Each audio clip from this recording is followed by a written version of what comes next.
What is up, guys? Wolfgang here. So today I wanted to make a video on the wireless aspect of the SuperDisplay app on the Galaxy Tab S8 Ultra.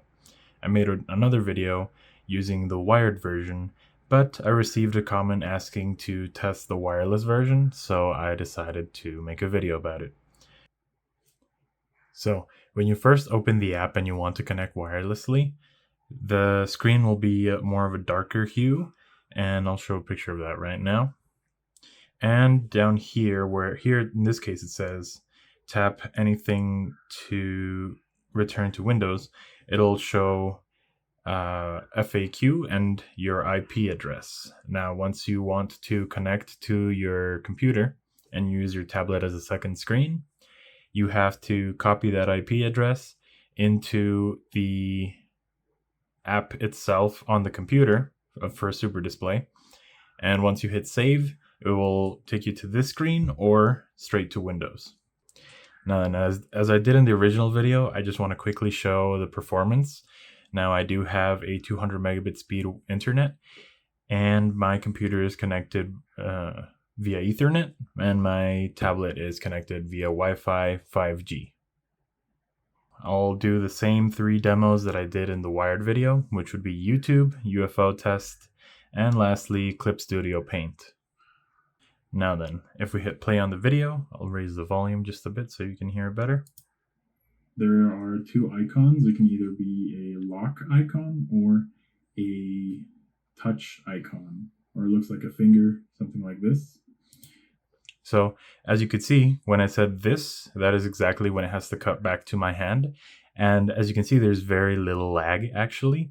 And with the cursor, it's hard to catch it on camera, but I'll bring the mouse in a bit.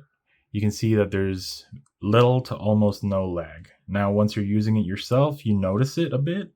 However, being as a secondary display, you'll most likely be using it for something like Discord or any other form of chat app, perhaps social media, or even music, in which case it's not even important for the refresh rate to be pinpoint perfect, which makes this a non-issue.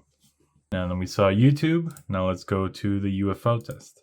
Now this one, once again, is very hard to show on camera, and I will be giving my thoughts. So on the 144 Hz area, it is quite blurry. However, the screen does make it maximum to 120 Hz refresh rate.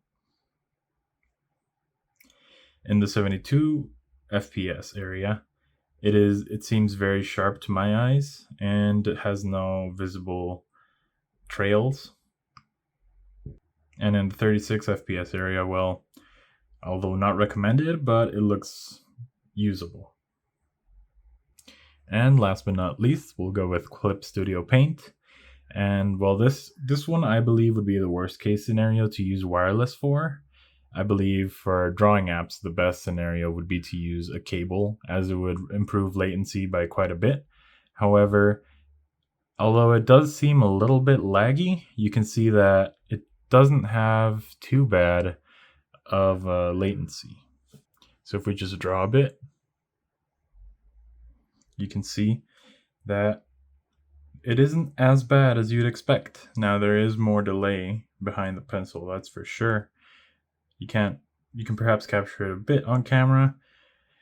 However, it's most noticeable in person. Now for casual drawing, this could be more than enough, but for anything more than just having fun, I do believe it would be best to use cable.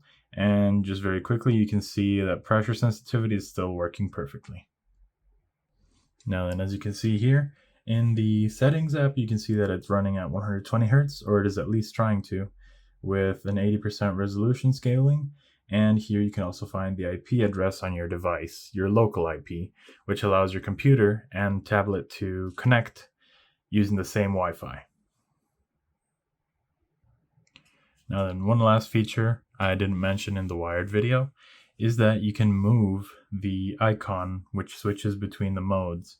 So there's the locked mode and there's the touch mode, and you can move it around. This is useful in something like Clip Studio Paint. If you need to access anything on the top left corner, you can move it somewhere where it's much less occupied. For example, in this case right here, that I only have one scene. or anywhere else you'd like, and it'll stay. As you can see, I could even put it in the center of the screen if I wanted to. I'll leave it where it was originally, but yeah. Now, incredibly enough, wireless version does work pretty well, better than I expected. However, it is very important to mention that this will change depending on your Wi-Fi speed, your Wi-Fi consistency, and the speeds themselves of your device to which is being projected to, and your main device, which in this case would be the computer. So I cannot assure you that it will work the same as it is working for me in wireless. However, you can rest assured knowing that it won't be the app's fault if it starts to lag a bit.